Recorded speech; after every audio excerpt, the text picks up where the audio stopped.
1967 पासून शरद पवारांनी आम्ही बरोबर साधारणतः काम करत आहोत आणि त्यांच्या वेगवेगळ्या आठवणी म्हणजे इथं निंबूतमध्ये त्यांना पूर्ण गावाचा संपूर्ण विरोध असताना म्हणजे मुळात काकड्यांचा आणि पवार साहेबांचं हे पहिल्यापासूनचं म्हणजे विरोधात काम करणारा मी एकटा माणूस इथं निंबूतमध्ये 67 पासून काम करतोय त्यांच्याबरोबर. अगोदर 64 पासून म्हणजे तसं काम करतोय. म्हणजे सुरुवातीला ज्या साहेब महाराष्ट्र प्रांतिकचे खजिनदार होते, चिटणीस होते युवक काँग्रेसचे, तेव्हापासून मी त्यांच्याबरोबर काम करतोय.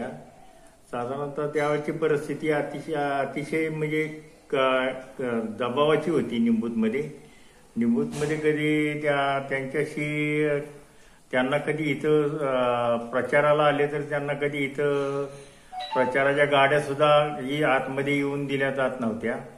त्यावेळेला दगडफेक वगैरे व्हायची. पण ज्या वेळेला मी निंबूतमध्ये गावात राहायला होतो त्यावेळेला माझ्या घरापर्यंत इथपर्यंत येण्याची तेवढ्या गाड्या येत होत्या. त्यापर्यंत पुढं प्रचार हा कधीच जाहीर सभा वगैरे इथं निंबूतमध्ये कधी होऊन दिलीच नाही त्यांनी सुरुवातीला. अशी परिस्थिती निंबूतमध्ये असताना त्यांच्याबरोबर मी सुरुवातीपासून काम करतोय.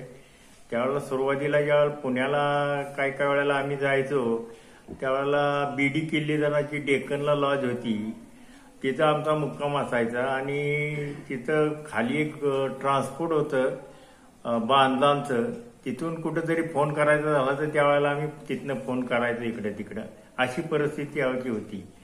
नंतर मग 67 सालात ज्यावेळेला अगोदर 64 साली एक पोटनिवडणूक झाली इथं निंबूत म्हणजे जिल्हा परिषदेची. त्यावेळेला इथं रामराव काकडे म्हणून साहेबराव काकडे हे जिल्हा परिषद सदस्य म्हणून निवडून आले. परंतु 3 मिटिंगला ते गैरहजर राहिल्यामुळे त्यांचं सभासदत्व रद्द झालं. त्यानंतर भगवानराव काकड्यांना त्यावेळेला तिकीट म्हणजे त्यांच्या विरोधात उभं राहिलं आणि त्यांनी विरोधी पक्षाचा म्हणजे त्या सत्ताधारी पक्षाचा म्हणजे त्यावेळेला काँग्रेस ही फॉर्ममध्ये होती, ते बी काँग्रेसचं काम करत होते काकडे बी. पण त्यावेळेला मग अण्णासाहेब मगर ज्यावेळेला जिल्हा परिषद म्हणजे ज्या तालुका म्हणजे जिल्ह्याचे अध्यक्ष होते आणि त्यानंतर त्यांना आम्ही भेटलो आणि त्यावेळेला त्यांनी सांगितलं की बाबा आता हे तुम्हाला काँग्रेस पुरस्कृत म्हणून आम्ही तुम्हाला ही देतो या पत्र देतो आणि त्याप्रमाणे काँग्रेस पुरस्कृत म्हणून पत्र दिलं. आणि त्यावेळेला जिल्हा परिषदेवर त्यावेळेला म्हणजे 67ची एक रणजित तालीम म्हणून त्यावेळेला ही झालेली जिल्हा परिषद निवडणूक होती आणि त्याच्यात मग ते पुरस्कृत उमेदवार भगवानराव यशवंतराव काकडे निवडून आले त्यावेळेला त्या सत्ताधारींच्या विरोधात. आणि त्यापासून मग ते संघर्ष सुरू झाला आणि त्यापासून कामाला सुरुवात जोरात झाली. मग जरा आम्ही एक 2-3 जणांचा ग्रुप आमचा झाला आणि मग 67 साहेबांना ज्यावेळेला तिकीट दिलं मग त्यांच्याबरोबर आम्ही काम करत राहिलो. त्यानंतर ते सगळे सहकारी संस्था वगैरे या काकड्यांच्या ताब्यात होते. त्यांनी आम्हाला कधीच आमच्या म्हणजे ऊस न नेणं, अडचणी आणणं, रस्ते अडवणं वगैरे सगळे पहिल्यापासून हे काम करत राहिले काकडे. आणि त्याच्यावर आम्ही मात करत आम्ही संघर्ष करत राहिलो आणि साहेबांच्या बरोबर कायम स्वरूपी त्यांच्याबरोबर काम करत राहिलो. कारखान्याला ऊस न नेणं, त्यानंतर 67 साली ज्यावेळेला गोळाला मार्केट आल्यानंतर जवळजवळ ह्या एरियातला जवळजवळ सगळा ऊस गाळला होता. 20,000 टन फक्त सोमेश्वर कारखान्याने ऊस गाळला होता कार्यक्षेत्रातला. आणि मग कोल्हापूरवरनं गेटकीन आणून मग या सगळ्या संस्था चालवल्या त्यांनी 1 लाख टनाचं क्रशिंग केलं. पण त्यावेळेला असा एक बॉन्ड काढून त्यांनी हे केलं की सोमेश्वरच्या हा बॉन्ड लिहून देईल त्यांनाच आम्ही 5 वर्ष मतदानाचा अधिकार देणार नाही काय नाही असे जवळजवळ असा बॉन्ड विचित्र बॉन्ड होता. त्यात जवळजवळ 500 लोकांनी कधी त्या बॉन्डवर सह्याच केले नाही. त्यांनी बॉन्डमध्ये शेवटचे असे लिहिले होते की हा बॉन्ड जर मुदतीत तुम्ही नाही लिहून दिला तर तुमचे सभासदत्व रद्द करून तुमचे शेअर जप्त केले जातील. त्याप्रमाणे आमच्या 500-700 लोकांचे जवळजवळ असे कट्टर विरोधकांचे शेअर जप्त केले आणि आमचं सभासद रद्द केलं. मग त्यापासून आम्ही वेगवेगळ्या प्रकारचे घोराळं करणं वगैरे अशा सगळ्या गोष्टी करत राहिलो. मग 67 साली साहेब ज्या वेळेला निवडून आले त्यावेळेला मग गुळ फॅक्टरी टाकायच्या दृष्टीने आम्ही कोल्हापूर वगैरे फुलेवाडी तिकडं कर्नाटकात जाऊन तिथं जे साखर कारखान्याच्या प्लॅन्ट चालू करून तिथं असे उसाचं साखरेची प्रोसेस करण्याऐवजी गुळ करत होते. त्याप्रमाणे फॅक्टरी टाकण्याच्या दृष्टीने मग त्याच्यात आमच्या इथं काही थोडे मतभेद झाले की बाबा कोणी म्हणलं की बाबा आमचं गुळ चांगल्या प्रतीचं होतं, कोणी म्हणले आमच्या प्रती गुळ कमी प्रतीचं होतं. मग त्यानंतर ते कॅन्सल होऊन त्यांनी स्वतंत्र आपापले गुळ तयार गुळाचे गुऱ्हाळ टाकली, क्रशर टाकून गुळ तयार करायला लागलो. अशा परिस्थितीत आम्ही सगळ्या मात करत करत आम्ही साहेबांच्या बरोबर राहिलो आणि त्याप्रमाणे मग साहेबांच्या बरोबर जाणं, मुंबईला जाणं वगैरे, कुठं काय अडचणी कामाच्या असतील तर करून घेणं, अशा सगळ्या गोष्टी करत राहिलो आम्ही. साहेबांच्यातनं ज्यावेळेला आम्ही इथं वैयक्तिक काम गावासाठी करत होतो त्यावेळेला आम्ही गावातल्या लोकांनी कधी आम्हाला सहकार्यच केलं नाही. किंवा एखादी योजना आणली, आम्ही 250 एकराची लिफ्ट योजना आणली होती. इथनं कॅनलवरनं लिफ्ट उचलून पाणी उचलायचं आणि ते फक्त 2 लाख रुपयात त्याचं इस्टिमेट होतं.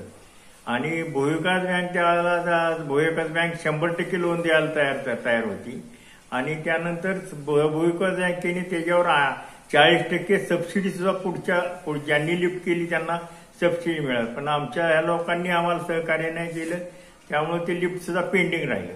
नंतर त्या योजना आम्ही मग गरदरवाडी आणि खंडोबाजीवाडी ह्या कॅनलवरनं उचलून पाणी पुरवठा योजना 92ला ज्या वेळेला कारखाना हस्तांतरित झाला आणि आम्हाला ज्या वेळेला सहकार्य आम्हाला ज्या वेळेला 92ला हस्तांतरित झाल्यानंतर आमच्या ताब्यात साखर कारखाना आल्यानंतर आम्ही मग त्या 2 योजना तिथं ते 200 एकराचं 2 लिफ्ट करून एक गरदरवाडी आणि खंडोबाजीवाडी अशा दोन ठिकाणचे लिफ्ट तयार करून त्या योजना आतापर्यंत सगळ्या चांगल्या स्थितीत चालू आहेत. अशा योजना राबवलेल्या आहेत आम्ही. काही तुम्हाला ज्यावेळेस हे सगळं विरोधात होते सगळे आणि तुम्ही निवडणुकीला जायचा किंवा आव्हान करायचा साहेबांना मध्य म्हणून, त्यावेळी लोकांची भूमिका कशी असायची? लोकांच्या मनात परिवर्तन व्हावं ही होती, पण दबाव एवढा होता की लोक आम्हाला जवळ येऊन भेटायचे, लांबनं हात करून सांगायचे आम्ही तुमच्या बरोबर आहोत, तुम्ही पुढे चाला. त्याप्रमाणे मग आम्ही नेहमी असा आम्हाला किती जरी दबाव असला इथं एका इलेक्शनला तर आम्हाला एजंट सुद्धा 3 पोल होते निंबूतमध्ये, 3 पोलवर 3च एजंट होतो, आम्हाला रेल्वेवर सुद्धा नव्हता. तरी सुद्धा आम्ही तिथं काम करत राहिलो आणि आम्हाला त्या काही ठिकाणी नेहमी 35-40% नेहमी मतदान व्हायचं का. आमच्याबरोबर कुणी असो नाही तर नसो, लोक हे मतदान करायचे मतदान त्यावेळेला. यशवंतराव चव्हाण त्यावेळेला म्हणजे ते नेहमी बाळासाहेब देसाई, यशवंतराव चव्हाण येत होते इथं का शेका पक्षाचं त्यावेळेला इथं बरंचसं म्हणजे ढाकाळकर वगैरे शेका पक्षाचे होते त्यावेळेला. त्यानंतर ते परिवर्तन होऊन ते काँग्रेसमध्ये सगळे आले, पण त्यावेळेला इथं येत होते. यशवंतराव चव्हाणांनी म्हणले म्हणजे त्यावेळेला तशी त्यांनी म्हणजे लोकांना म्हणजे परिवर्तन होणार हे त्यांना सुद्धा माहित होतं आणि त्याप्रमाणे त्यांनी आम्हाला सगळ्या लोकांना म्हणजे चांगलं काम केलं, तुम्ही चांगले काम करत राहशील असे ही दिले त्यांनी. आमची माझी गाडी होती, आम्ही त्यावेळेला आमच्या साहेबांच्याकडे सह गाडी नव्हती. त्यावेळेला आम्ही 62 साली मी गाडी आणल्यानंतर आम्ही तेव्हा फॅट होते आमच्याकडे त्यावेळेला. आम्ही त्यावेळेला बऱ्याच वेळा आमच्या गाडीतनं आम्ही बरोबर साहेबांना गेलो. ज्यावेळेला काही वेळा मुंबईला गेल्यानंतर त्यावेळेला शंकरराव बाजीराव पाटील त्यावेळेला सहकार मंत्री झाले होते आणि ते अभ्यास दौऱ्यासाठी परदेशा महिन्यासाठी गेले होते. त्यावेळेला त्यांना घ्यासाठी सुद्धा आम्ही विमानतळावर आम्ही साहेब गाडी चालवत होते स्वतः आणि माझी गाडी असताना आम्ही त्यांच्याबरोबर आम्ही त्यांना घ्यायला सुद्धा गेलो होतो तिथं विमानतळावरती. इथं सभा आमच्या इथं कधी होऊन दिलीच नाही त्यांनी. म्हणजे आम्ही झाली तर आमच्या बाजूला हे करून आम्ही स्पीकर लावून, माणसं काही नसली तरी आम्ही सभा घेत होतो स्पीकर लावून. त्या लोक जागोजागी ठिकाणी थांबून ऐकून घेत होते, म्हणजे विचार ऐकून घ्यायचे. इथं निंबूतमध्ये यांनी कधी लोकांचे विचार दुसऱ्याचे विचारच ऐकून दिले नाहीत. कारखान्याची काही वेळेला इलेक्शन लागली तर एक वेळ इलेक्शन लागलं आमचं कारखान्याचं, त्यावेळेला आमच्या इथं प्रचाराला गाड्याच फिरून देत नव्हत्या अजिबात. तर बारामतीवरनं बरेच सगळे लोक आली गाड्या घेऊन आली, तर त्यांनी ह्यांनी रस्त्यावर गाड्या आडव्या लावल्या. आडव्या हात लोकांना दिलं का, तर बारामतीवरून आलेले लोक पॉम्पलेट घेऊन खाली उतरून मग ते रस्त्याने चालत जिथं वस्त्या होते तिथं जाऊन ते पॉम्पलेट टाकायचे. त्यांनी जाऊन पुढची लोक ह्यांची जाऊन कड्या लावायची. तर आमच्या लोकांनी पॉम्पलेट टाकायची द्यात. ते पुढे गेले की आम्ही त्यांनी मागे येऊन ते पॉम्पलेट फाडून टाकायचे. म्हणजे एवढा दबाव असायचा त्यांचा. विचाराची देवाणघेवाण कधी यांनी होऊनच दिली नाही त्यांनी कधी. त्यावेळेला आम्हाला सभासद करून घेत नव्हते. त्यावेळेला पुलतचं मंत्रिमंडळ झाल्यानंतर सुद्धा आम्हाला कधी सभासद, साहेब मुख्यमंत्री झाले तरी सुद्धा आम्हाला सभासद करून घेतलंच नाही त्यांनी. इतकं कॉम्प्लिकेटेड ह्यांचे हे असायचे, बॉयलाच असायचे की त्यात प्रत्येक मीटिंग, जनरल मीटिंगला वेगवेगळे पोटनियम करायचे, हे करायचे. हे सगळं शासनाच्या लक्षात आल्यानंतर की त्यांनी शासनाने नंतर मॉडेल बॉयलर्स करून संपूर्ण महाराष्ट्रासाठी एक मॉडेल बॉयलर्स करून दिले. आणि त्याप्रमाणे मग पुढे थोडंसं बदल होत गेले. थोडं त्याप्रमाणे मुलं सभासद वगैरे वाढायला लागले थोडेसे. आणि पुढे एक्सपान्शन सोमेश्वर कारखान्याचं मला वाटतं साधारणतः 90च्या आसपास एक्सपान्शन शासनाचे असे नियम काढले की जे कारखाने 1250 किंवा आमचा हा कारखाना 1050 होता, 1050चा.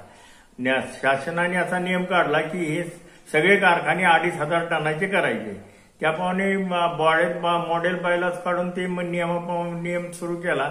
आणि मग त्यामुळे आमचं कारखाने 1050 असताना एक्सपान्शन केलं. आमचं एक्सपान्शन केल्यानंतर त्यावेळेला मी स्वतः वैयक्तिक माझे डिसमेंबर असताना 25 एकर ऊसाचा मी 25 एकराचे शेअर्स भरले. सगळे शेअर्स भरले. नवीन सभासद झालो आम्ही. तरी सुद्धा त्या वर्षी माझा ऊस 25 एकर नेला नाही त्यांनी. मी संपूर्ण मग पुन्हा गोळ केला त्याचा पुढच्या म्हणजे उन्हाळ्यात.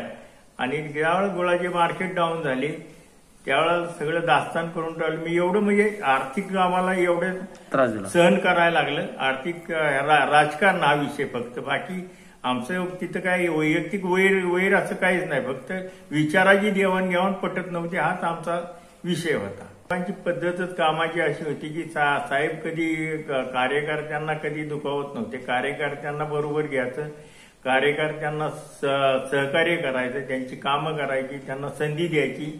आणि साहेबांनी आम्हाला नेहमी असं की साहेबांना आम्ही भेटायला गेलो तर साहेबांची चिठ्ठ्या लावून साहेब देणार आणि प्रत्येकाला बोलावणार, त्याची विचार ऐकून घेणार, त्यांची कामं काय असतील ती करून घेणार. आणि आता त्यांची पद्धत होती. समजा निंबूत मधला किंवा परिसरातला एखादा माणूस गेला साहेबांच्याकडे आमच्या घेऊन, तर आम्हाला न घ्यायचं जर गेला तर साहेब म्हणा की तुम्ही त्यांची चिठ्ठी आणा किंवा त्यांना ही करा, त्यांना घेऊन या, मी तुमचं काम करून देतो. म्हणजे साहेब कार्यकर्त्यांना किंमत देत होते. त्याप्रमाणे काय लोक मग त्या चिठ्ठी किंवा काही गेले की त्यांचं काम करून द्यायचे साहेब. अशी पद्धत साहेबांची होती.